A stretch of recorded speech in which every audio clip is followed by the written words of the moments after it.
Hello friends, at first a very good morning to all of you. I am GK sir from SCC study knowledge. मैं GK sir SCC study knowledge में आपका स्वागत करता हूं। मैं आज आप सबों के बीच प्रीपोजिशन का पार्ट 8 बताने जा रहा हूं। पार्ट 7 तक मैंने पिछले क्लास में बता दिया है। जिन्होंने भी नहीं देखे हैं वे प्लेलिस्ट से जाकर देख सकते हैं। आज हम आप सबों के बीच प्रीपोजिशन का पार्ट 8 बताने जा रहा हूं, जिसमें विद, विदिन और विदाउट का यूज पढ़ेंगे हम लोग। ठीक है, 3 प्रीपोजिशन का यूज पढ़ेंगे, जो है विद, विदिन और विदाउट। तो चलते हैं, स्टार्ट करते हैं। Preposition preposition part 8।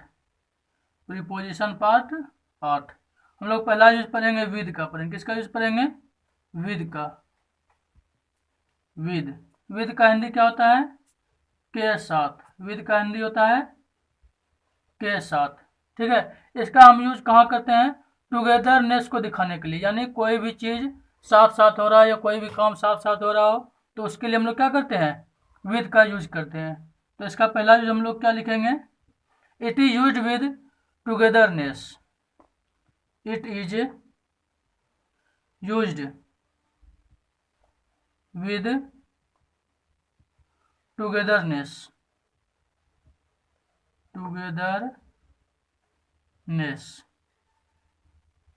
हिंदी क्या लिखेंगे इसका? इसका प्रयोग के साथ या एक साथ या फिर साथ साथ के लिए किया जाता है। इसका प्रयोग के साथ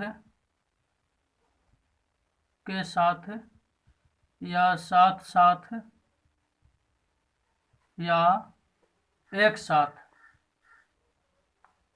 या एक साथ के लिए किया जाता है। ठीक है, इसका प्रयोग के साथ, साथ साथ या एक साथ के लिए किया जाता है। एग्जाम्पल में हम लोग क्या लिखेंगे? जैसे he lives with me. He lives with me. He lives with me, वह मेरे साथ रहता है। ही लिव्स विद मी, वह मेरे साथ रहता है। इसके बाद हम लोग इसका दूसरा यूज देखेंगे। ठीक है, दूसरा यूज देखेंगे। दूसरा यूज ये है, इसका यूज हम लोग इंस्ट्रूमेंट और टूल्स के नाम के साथ करते हैं। इंस्ट्रूमेंट और टूल के नाम के साथ हम लोग विद का प्रयोग करते हैं। तो लिखेंगे it is used with name of instrument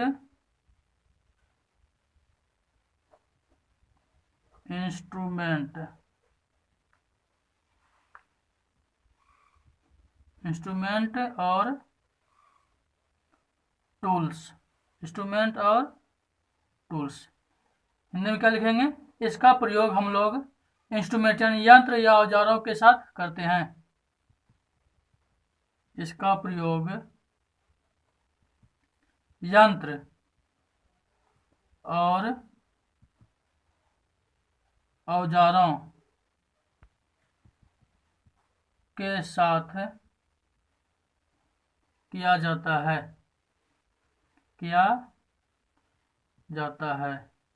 इसका प्रयोग यंत्र और औजारों के साथ भी किया जाता है। इसका एग्जांपल में हम लोग क्या लिखेंगे? जैसे he is writing with A pencil. He is writing with A pencil, वह पेंसिल से लिख रहा है। या पेंसिल के साथ लिख रहा है। ठीक है, he is writing with pencil, वह पेंसिल से लिख रहा है। इसके बाद हम लोग इसका दूसरा एग्जांपल भी देख सकते हैं। जैसे he killed A bird with stone. यहाँ पर ये क्या है? पेंसिल क्या है? कोई भी इंस्ट्रूमेंट है, ऑब्जेक्ट है, ठीक ना, टूल्स है। इसके पहले हम लोग क्या लगाएंगे? विद का यूज करेंगे। दूसरा क्या है? He killed A bird with stone. He killed A bird with stone, with stone. He killed A bird with stone. क्या कहते हैं, ये क्या है, स्टोन एक प्रकार का टूल्स है, ठीक है, टूल्स हुआ या इंस्ट्रूमेंट हुआ, इसके साथ हम लोग क्या करेंगे, विद का यूज करेंगे। He killed A bird with stone, उसने पत्थर से पक्षी को मारा। इसके बाद हम लोग इसका तीसरा यूज देखते हैं। तीसरा यूज यह है कि it is use with agreement and separation. इसका यूज हम लोग कहाँ करते हैं, किसी भी चीज के लिए एग्रीमेंट हो या सेपरेशन के लिए करते हैं। तो लिखेंगे it is used, it is used with agreement, agreement और सेपरेशन, एग्रीमेंट और सेपरेशन। इसका प्रयोग सहमति या अलगाव के साथ किया जाता है। इसका प्रयोग सहमति या अलगाव के साथ किया जाता है। इसका प्रयोग सहमति या अलगाव के साथ किया जाता है। इसका एग्जांपल हम लोग क्या देखेंगे, जैसे I parted with friend yesterday, I parted with my friend yesterday, yesterday, I parted with friend yesterday. यहाँ पर क्या हो रहा है, अलगाव हो रहा है, मैं अपने दोस्त से बिछड़ गया हूँ या फिर अलग हो गया हूँ, ठीक ना। यस्टरडे यानी कल, बीता हुआ कल। आई पार्टेड विद माई फ्रेंड, मैं अपने दोस्तों से बिछड़ गया हूँ। इसका दूसरा यूज हम ये भी सकते हैं, एग्जाम्पल लिख सकते हैं, जैसे I am always agree with you, मैं आपसे हमेशा सहमत हूँ। क्या लिखेंगे, I am always agree with you, I am always agree with you, मैं आपसे हमेशा सहमत हूँ, ठीक है। इसके बाद हम लोग इसका चौथा यूज देखेंगे। चौथा यूज ये है कि इसका प्रयोग हम लोग रीजन को या फिर किसी भी काम के करने के तरीका को दिखाने के लिए किया जाता है। क्या लिखेंगे, it is used, it is used with reason, with reason and ways of working, ways of doing work, ways of doing work. It is used with reason and ways of doing work. इसका प्रयोग कारण तथा काम के तरीकों के साथ किया जाता है, ठीक है। इसको क्या लिखेंगे हम लोग, इसका प्रयोग कारण या काम के तरीकों, काम के तरीकों के साथ किया जाता है, ठीक है। इसका हम लोग एग्जांपल लिखेंगे इस प्रकार से। इसका एग्जांपल लिखेंगे जैसे his face was red with anger. क्या लिखेंगे example, his face was read with anger. उसका फेस, उसका चेहरा क्या था, लाल था। किसके कारण, गुस्सा के कारण, गुस्सा के कारण उसका चेहरा लाल था। तो हम लोग यहाँ क्या करें, एंगर क्या है, ये गुस्सा है, इसका हिंदी गुस्सा होता है। ये क्या है, गुस्सा के कारण उसका फेस लाल दिख रहा है। दूसरा एग्जांपल हम लोग ये लिख सकते हैं, जैसे he heard me with patience, he heard, HEARD, heard me with patience, he heard me with patient, वह मुझे पेशेंट के साथ सुन रहा था, ठीक है। He heard me with patient, वह मुझे पेशेंट के साथ सुन रहा था, धैर्य के साथ सुन रहा था। इसके बाद हम लोग इसका पांचवा यूज देखेंगे। पांचवा यूज हम लोग कहाँ करते हैं इसका, किसी भी चीज़ का प्रॉपर्टीज या फिर क्वालिटी को दिखाने के लिए करते हैं। कहाँ करते हैं, किसी भी चीज़ का प्रॉपर्टीज या क्वालिटी को शो करना है तो हम लोग वहाँ पर भी यूज करते हैं विद का। तो लिखेंगे it is use to show, it is use to show properties or quality. It is use to show properties or quality. इसको हिंदी में क्या लिखेंगे, इसका प्रयोग गुण को दिखाने के लिए किया जाता है। इसका प्रयोग गुण को दिखाने के लिए किया जाता है, दिखाने के लिए किया जाता है। ठीक है, इसका एग्जांपल हम लोग लिखेंगे, जैसे Rani is a girl with red colour, sorry, Rani is a girl with red hair. Rani is a girl, Rani is a girl with red hair. Rani लाल बालों वाली एक लड़की है। ये जो क्या है, रेड कलर जो है ना बालों का, ये क्या दिखाता है, उसका गुण दिखा रहा है। तो गुण के साथ हम लोग क्या करेंगे, विद का यूज करेंगे। Rani is a girl with red hair, Rani एक लड़की है जो क्या है, उसकी बाल लाल है। ठीक है, इस प्रकार से हमारा पांचवा यूज भी समाप्त होता है और विद का भी यूज समाप्त होता है। अब हम लोग देखेंगे अगला विद इन का यूज। क्या देखेंगे, विद इन का यूज, विद इन। ठीक है, विद इन का मतलब क्या होता है, हिंदी क्या होता है, से अंदर या के अंदर। इसका हिंदी होता है से अंदर या फिर के अंदर।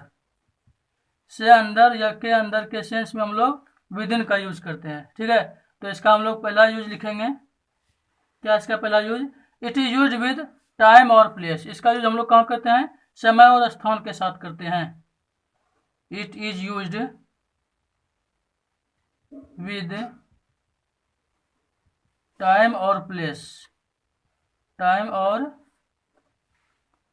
Place.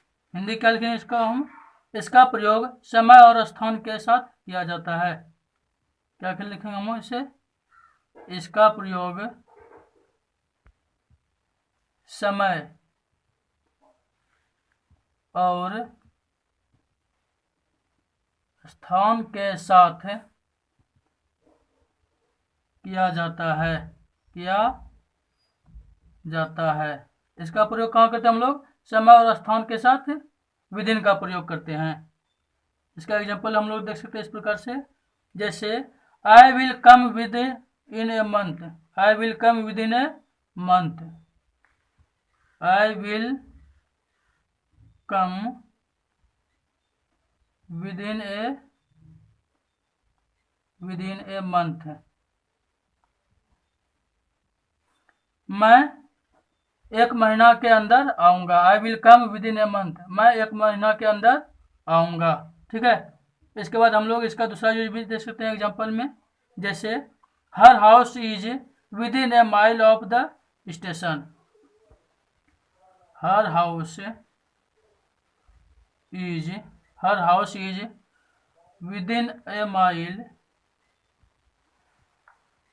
With in a mile of the station, within a mile of the station. तो यहाँ पर क्या शो कर रहा है, प्लेस को शो कर रहा है। स्टेशन और घर के बीच के जगह को डिस्टेंस जो है ना, ये प्लेस को शो कर रहा है। स्टेशन किस जगह पर है, घर किस जगह पर है, कितना दूरी है, इसके साथ हम लोग क्या लगाएंगे, विद इन का प्रयोग करेंगे। ठीक, इसका दूसरा यूज हम लोग देखेंगे। दूसरा यूज ये है कि इसका प्रयोग हम लोग रेंज हो या लिमिट हो या फिर कैपेसिटी, इसके साथ भी हम लोग क्या करते हैं, विद इन का यूज करते हैं। तो इसको लिखेंगे हम, it is used, it is used with range, limit,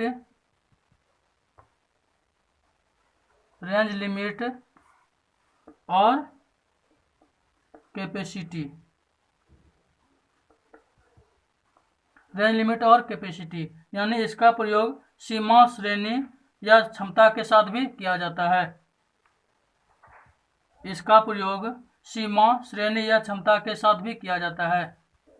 इसका प्रयोग सीमा, श्रेणी या क्षमता के साथ भी किया जाता है। इसका प्रयोग सीमा, श्रेणी या फिर क्षमता के साथ भी किया जाता है। हम लोग इसका एग्जांपल लिखेंगे, जैसे this is not with in my power. This is not with in my power. This is not with in my power, या मेरे क्षमता से बाहर है, या मेरे क्षमता के बाहर है। ठीक है, this is not with in my power, या मेरे पावर के लायक नहीं है। ठीक है, इसके बाद हम लोग दूसरा यूज देखेंगे एग्जांपल, जैसे my school is within A walking distance from my home. क्या लिखेंगे? My school is within ए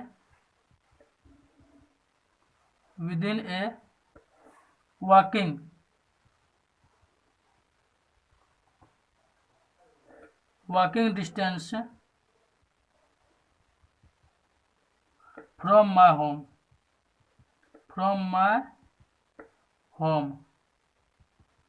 मेरा घर जो है स्कूल से क्या है? वॉकिंग डिस्टेंस है। क्या है? वॉकिंग यानी टहलने जैसा दूरी है। ठीक है, टहलने जैसा सीमा है। इसके साथ हम लोग यूज कर सकते हैं इसका। ठीक है, इसके बाद हम लोग इसका यूज देखेंगे, विद इन का यूज समाप्त होता है। अब देखेंगे हम लोग विदाउट का यूज। ठीक है, विदाउट का यूज देखते हैं हम लोग। विदाउट है तीसरा, क्या है मेरा? विदाउट का हिंदी क्या होता है? के बिना। विदाउट का हिंदी होता है के बिना। इसका हम लोग यूज ये लिख सकते हैं कि it is use in sense of absence. इसका यूज कहाँ करते हैं? अब्सेंस के लिए क्या होता है? कहाँ क्या होता है? अब्सेंस यानी अभाव के सेंस में हम लोग विदाउट का प्रयोग करते हैं। लिखेंगे इसको इंग्लिश में, it is used in sense of absence. It is used in sense of absence. इसका प्रयोग अब्सेंस के लिए किया जाता है, यानी अभाव के लिए किया जाता है। हिंदी में लिखेंगे हम, इसका प्रयोग अभाव के सेंस में किया जाता है। इसका प्रयोग अभाव के सेंस में किया जाता है। एग्जांपल लिखें हम लोग, जैसे one can not live without air. One can not live without